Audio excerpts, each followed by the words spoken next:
Just turning midday in Moscow on this Friday. Thanks for joining us on RT International. We have your latest worldwide headlines.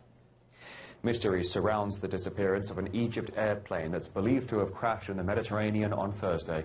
66 people were on board the flight, with relatives still waiting to find out what happened to their loved ones.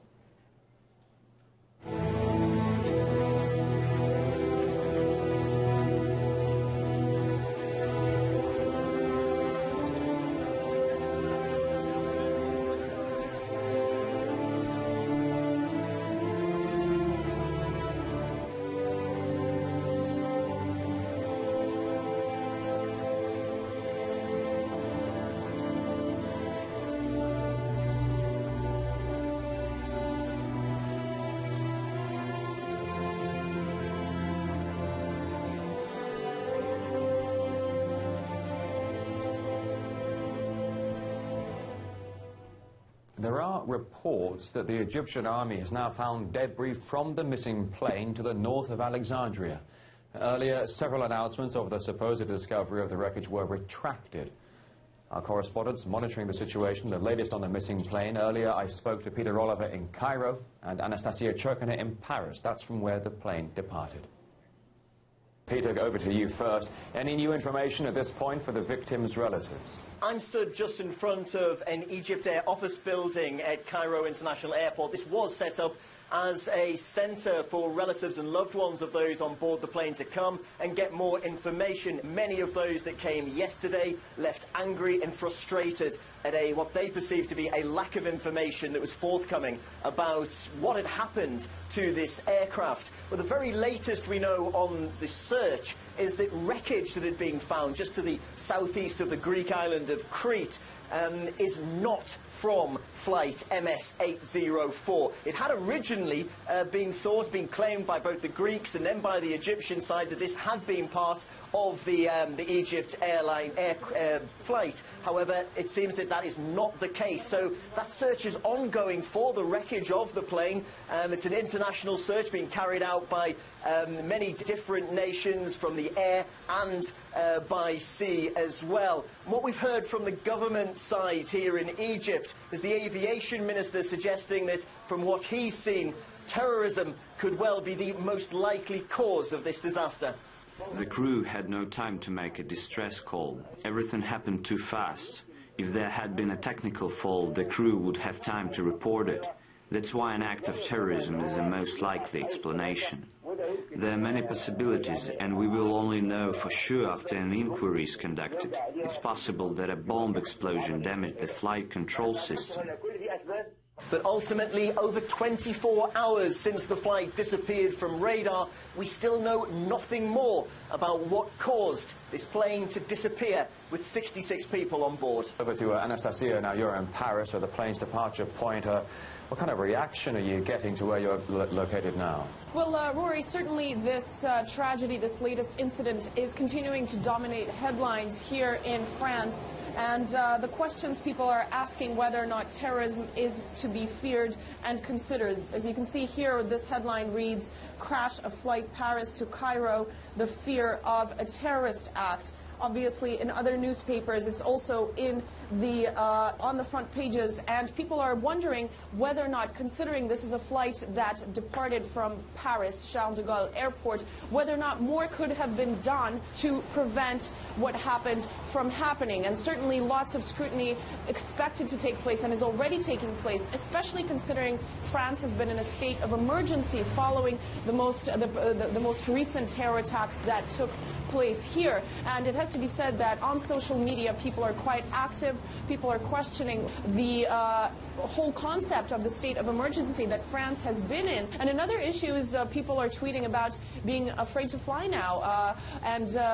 This is a reaction that we have also seen here in Paris. Now, it has to be said that the discussion that's continuing in the media, just earlier this morning, I was watching the local television, and there were pundits discussing how to prevent a sort of hysteria and panic as a follow-up to this whole incident, considering we don't even know any tangible details about what happened quite yet. But people want more answers about whether or not this could have been terrorism and whether or not it could have been prevented here in Europe. The plane disappeared from radar en route from Paris to Cairo early on Thursday. It was about 25 minutes away from its final destination. Here's a reconstruction of the plane's route. Egypt Air Flight 804 took off from Paris Charles de Gaulle Airport late on Wednesday evening, heading for Cairo with 56 passengers and 10 crew members on board. 2 hours and 15 minutes later, the plane entered Greek airspace according to schedule. And at 23:38 GMT, air traffic controllers in Greece communicated with the pilots, who were apparently in good spirits. That turned out to be the last that was heard of the crew. Less than an hour later, they failed to respond to repeated contact requests. And just after entering Egyptian airspace, the plane disappeared from radar screens. The disappearance of the Egypt airplane has raised concerns over safety at Charles de Gaulle Airport, with many aviation experts saying security loopholes there may have played a major role. We've now got RT's William Whiteman in the studio with us here to offer some insight on this. Well, what do we know about security at Charles de Gaulle? In my experience there, typically security is very strict. Well, I mean, if we look at the general criticisms of airport security in the business, we spoke to several experts who raised complaints about the potential of an inside job, as it were, people with security access taking advantage to raise attacks. We can have a listen to some of these now. The aircraft originated from Charles de Gaulle Airport in the heart of Europe. This raises security questions and concerns about security actually at Charles de Gaulle. I don't think that Charles de Gaulle Airport is more secure than Cairo International Airport, where the aircraft initially originated from. There's an insider threat in the industry, as there is in most industries. You've got to be very careful about the people that are employed in sensitive positions, and thorough background checking needs to be done. Unfortunately, that has not been done as well as it could have been over the years. And it greatly concerns me as I travel around and look at airports and people that sometimes you're not seeing much more than cosmetic security. And so two stories which we found that sort of go on to substantiate this claim.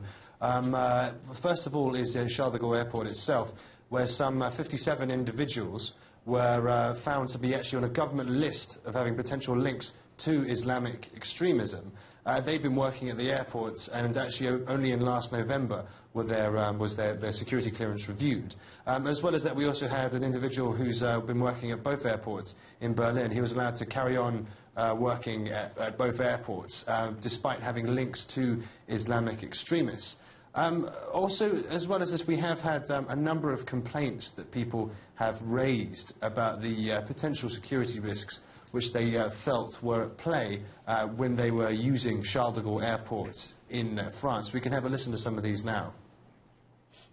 At least 100 people were standing or sitting on the floor at the gate area due to two major flights leaving from the same gate, each delayed by hours. Agents were standing around drinking coffee and talking on cell phones, ignoring confused passengers. Worst airport I've experienced. The airport could not handle the amount of passengers. They do not track bags through this airport because they do not scan baggage. It's nearly impossible to know when your baggage will arrive.